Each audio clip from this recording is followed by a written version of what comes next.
नमस्कार दोस्तों, कैसे हैं आप सब। आई होप कि आप सब अच्छे होंगे। तो दोस्तों, आज की वीडियो में हम आने वाली पुत्रदा एकादशी 2025 के बारे में बातचीत करेंगे, जिसमें हम आपको बताएंगे कि पौष माह की पुत्रदा एकादशी कब है, पुत्रदा एकादशी का शुभ मुहूर्त क्या है, पुत्रदा एकादशी का क्या महत्व होता है, संतान प्राप्ति के लिए पुत्रदा एकादशी के दिन किए जाने वाले कौन कौन से उपाय होते हैं एवं पुत्रदा एकादशी की कथा हम आपको सुनाएंगे। तो दोस्तों, अगर हमारी ये वीडियो अच्छी लगे तो हमारी वीडियो को लाइक कीजिए, अपने दोस्तों में शेयर कीजिए और कमेंट बॉक्स में एक अच्छा सा कमेंट कीजिएगा तथा हमारे चैनल को सब्सक्राइब कर घंटी के बटन को ज़रूर दबा लीजिएगा, क्योंकि ऐसे ही अच्छी अच्छी जानकारी हम आपके लिए लाते रहते हैं। तो चलिए दोस्तों, वीडियो को शुरू करते हैं। नए साल 2025 की पहली एकादशी बेहद खास है। पौष माह के शुक्ल पक्ष की एकादशी को पुत्रदा या वैकुंठ एकादशी भी कहा जाता है। मान्यता है कि इस दिन पुत्र या संतान प्राप्ति के लिए उपाय करने से सफलता मिलती है। साल में कुल 24 एकादशी होती हैं। मान्यता है कि एकादशी पर भगवान विष्णु की पूजा करने से जीवन के सभी कष्ट समाप्त हो जाते हैं और पुण्य फल की प्राप्ति होती है। नए साल 2025 की पहली एकादशी 10 जनवरी 2025 को मनाई जाएगी। कब शुरू होगी एकादशी तिथि? पंचांग के अनुसार साल की पहली एकादशी यानी पुत्रदा एकादशी तिथि की शुरुआत 9 जनवरी दोपहर 1:12 पर हो जाएगी तथा इसका समापन अगले दिन यानी 10 जनवरी को दोपहर 12:43 पर होगा। उदय तिथि के अनुसार पुत्रदा एकादशी का व्रत 10 जनवरी को ही रखा जाएगा। पौष पुत्रदा एकादशी पूजा का समय। पौष पुत्रदा एकादशी के दिन भगवान विष्णु की पूजा के लिए सही समय 10 जनवरी 12:13 से लेकर दोपहर 12:55 तक रहेगा। इस शुभ मुहूर्त में पूजा करना बेहद फलदायी माना जाता है। पौष पुत्रदा एकादशी का महत्व। एक साल में 24 एकादशी मनाई जाती है। अधिमास होने पर एकादशियों की संख्या 26 होती है। इनमें पुत्रदा एकादशी, निर्जला एकादशी, इंदिरा एकादशी, देवशयनी एकादशी एवं देव उठनी एकादशी का विशेष महत्व है। धर्मशास्त्रों में पौष पुत्रदा एकादशी व्रत को बहुत ही खास माना गया है। यह व्रत शादीशुदा दंपतियों के लिए बेहद विशेष माना जाता है।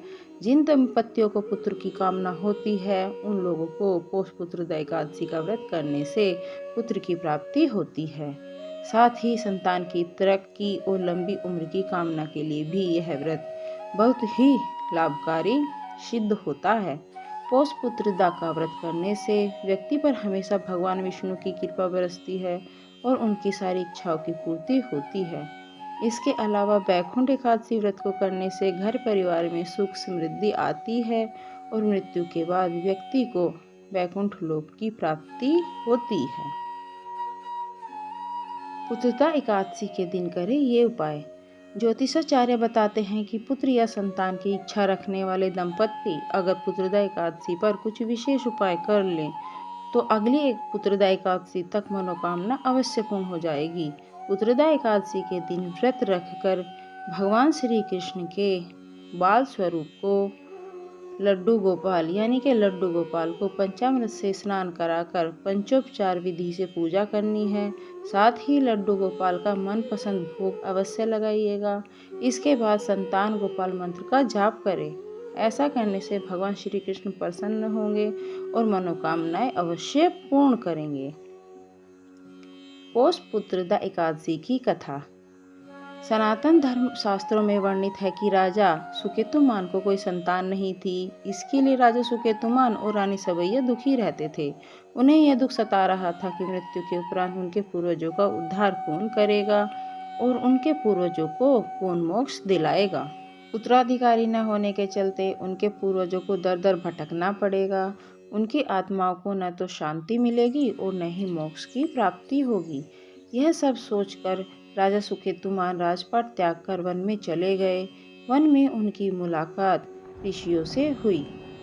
उस समय राजा सुकेतुमान ने अपनी समस्या ऋषियों को सुनाई। तब ऋषियों ने राजा सुकेतुमान को पौष पुत्र एकादशी का व्रत रखने की सलाह दी। यह जान राजा सुकेतुमान पुनः अपने राज्य लौट आए और इसके बाद राजा सुकेतुमान और रानी सबैया ने पौष पुत्रदा एकादशी का व्रत रखा, भगवान विष्णु की पूजा करी। कालांतर में राजा सुकेतुमान को पुत्र रत्न की प्राप्ति हुई। उस समय से यह पर्व हर वर्ष पौष माह के महीने में मनाया जाता है। तो दोस्तों, अगर आपको हमारी ये जानकारी अच्छी लगी हो तो प्लीज़ हमारी वीडियो को लाइक कीजिए, शेयर कीजिए और हमारे चैनल को सब्सक्राइब कीजिए तथा घंटी के बटन को ज़रूर दबा लीजिएगा, जिससे आने वाले किसी भी तीज, त्योहार, पर्व का अगर हम वीडियो आपको भेजते हैं तो उसका नोटिफिकेशन आपको सबसे पहले मिल जाएगा। धन्यवाद दोस्तों।